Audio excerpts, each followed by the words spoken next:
Ngayon nga pala mga guys ay kasama ko ang aking mga kaklase din sa may Padre Garcia, Batangas. Shoutout ho sa mga taga din eh. Gawa ng napag-usapan nga namin ay ngayon kami magkikita-kita at gagawa kami ng aming mga projects sa school. Pero bago iyon ay kami muna bumili ng ulam din sa may Andox. Nung una yung plano pa namin ay kami bibili ng lulutuing ulam para doon na lulutuin. Ay bigyan mga bigla nagbagong isip, Andox na lang daw, bigla yatang tinamad. De joke lang. Iyan, kita nyo yung kainitang iyan. Puro sarado mga tindahan diyan ngayon at nagagala daw ang BIR. Ay gusto ganin yung makita ng aking mga kaklase. Ay are ang mga kaklase oh. Kaya kita nyo ga. Shoutout sa inyo. Hindi ko na iisa-isahin ang inyong pangalan kayo na may mas famous pa sa akin. De joke lang. Shoutout nga pala din sa babaeng katabi kong umumis na nung umumis din eh. Ay sisili pa yan, kita nyo ga. De joke lang. Ay di ayun na nga kami sumakay na dito ng tricycle mga guys dahil kami ay pupunta sa Bukal, Padre Garcia. Bago ko ituloy are, pwede ka naman ako mag-request sa inyo. Pwede ka makikifollow naman ang account kong are para tayo dumami na para happy ang ating mga buhay. Ay di are na nga, pansin nyo ga pagkakadami din ng mga halaman. Aring lugar pala na rin napakadami nagbebenta ng halaman. Kaya kung kayo naghahanap ng halaman na para sa inyong mga bakuran, ay talagang pagkakaganda ng mga halaman din eh. Sunod-sunod pa ang tindahan. Talagang hindi ka mauubusan ng pagpipilian. Ay, di rin na nga, isa pa namin kapanalig din eh. Kinauna namin. Shoutout sa iyo, Divine. So, pagkabait na bata. Nagmamano eh. Ay, dahil na nga, tama na ang ECD yan, Divine. At case sumakay na din sa tricycle, tayo gagabihin. De joke lang.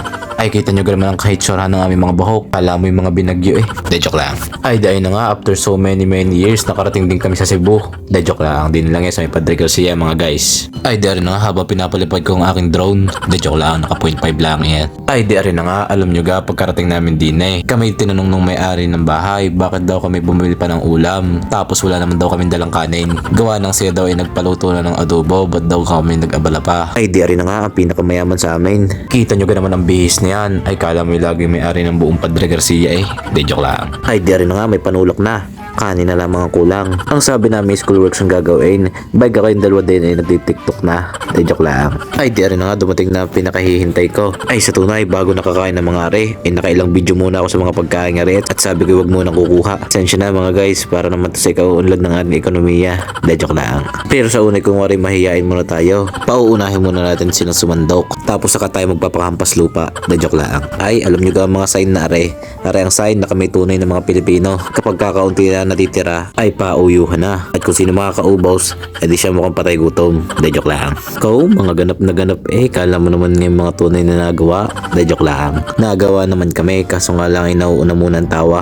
Pero sa tunay nga ngayon ko naiintindihan, kapag third year college ay third year college nga naman. Tunay naman ay talagang kami pinagtatatambakan ng mga gawain. At kapag mag-isimula ang gagawin ay talaga namang stress ka malala. Kaya sa mga college day yan, minsan mag-set kayo ng mga garne. Yung sama-sama kayong gagawa ng inyong mga project. Bilang magkakaklase, dapat hindi kayo nagpapagalingan. Mas maganda yung nagtutulungan kaysa nagpapataasan. Huwag nyo nga lang ipapaalam sa teacher. De joke lang. Ay, di rin na nga, dumating na yung isa pa naming kaklase. Isa pa rin laging nakabungis-ngis. Isang kaway muna diyan. Iyon. Ay, talaga namang huli na dumating eh. Siya pang madaming hunta eh. De joke lang. Ay, kita nyo kasi dyan naman pagkayaman ng may-ari ng bahay na re. Kami patanghalian na, ay pahapunan pa eh. Shoutout sa iyo, AJ Bisares. Ang sarap ng inyong adobo, lalo na ang iyong sinaing. Ikaw, talaga kami ginab-ina. Siya, hanggang din na lang sa susunod na ulit. Bye-bye.